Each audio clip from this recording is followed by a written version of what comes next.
যোৱাবাৰ আমাৰ সাধাৰণ সংখ্যাগৰিষ্ঠতা পাইছিলোঁ। এইবাৰ প্ৰচণ্ড বিজয় আমাৰ লক্ষ্য, প্ৰচণ্ড বিজয়। তথাপি কিমান আশা কৰিছে এইবাৰ? আমি ৰাইজৰ আশীৰ্বাদ বিচাৰিছোঁ।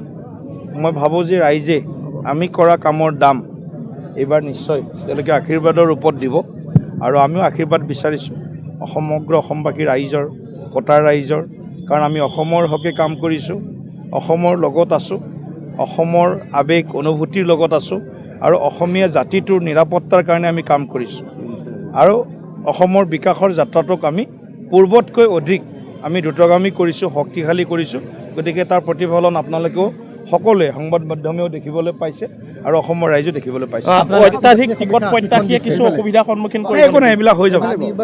টিকট প্ৰত্যাশী হোৱা মানে ভালেই, এইটো এটা শুভ লক্ষণ।